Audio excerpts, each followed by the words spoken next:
There is no human work prior to modern times that contains statements which were equally in advance of the state of knowledge at the time they appeared and which might be compared to the Quran. There is perhaps no better illustrations of the close links between Islam and science than the Prophet's hadith. اطلب العلم ولو في الصين. Seek after science even in China, which is a veritable invitation to man to enrich his knowledge. More significant, if it is possible, is the famous hadith, Midadul Ulama Afdalu min Dami Shuhada. The scholar's ink is more precious than the martyr's blood. It comes as no surprise, therefore, to learn that religion and science have always been considered to be twin sisters by Islam, and that today, at a time when science has taken such great strides, they still continue to be associated.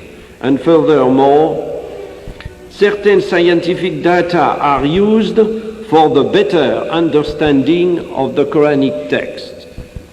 What is more, in a century where, for many, scientific truth has dealt a death blow to religious belief, it is precisely the discoveries of science that, in an objective examination of the Islamic revelation, have highlighted the supernatural character of certain aspects of the revelation.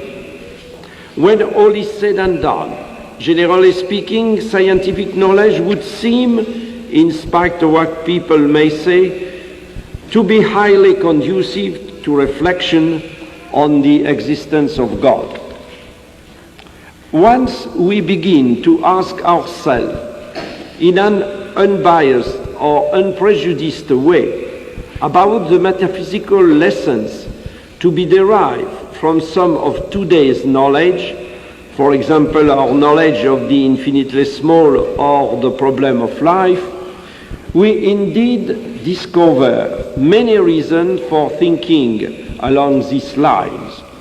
When we think about the remarkable organization presiding over the birth and maintenance of life, it surely becomes clear that the likelihood of it being the result of chance gets less and less as our knowledge and progress in this field expand.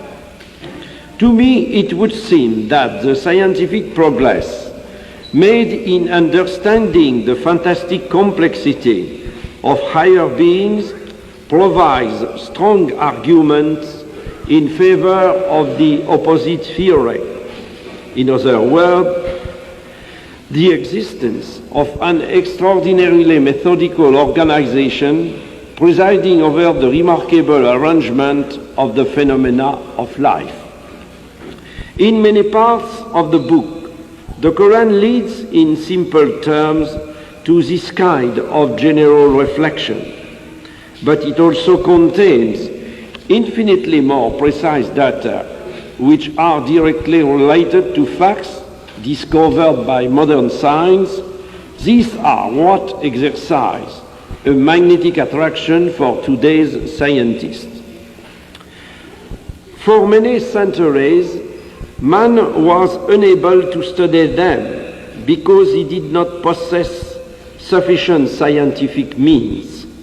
It is only today that numerous verses of the Quran dealing with natural phenomena have become comprehensible. A reading of all the commentaries, however knowledgeable their authors may have been in their day, bears solemn witness to a total inability to grasp the meaning of such verses. I should even go so far as to say that in the 20th century, with its compartmentalization of ever-increasing knowledge,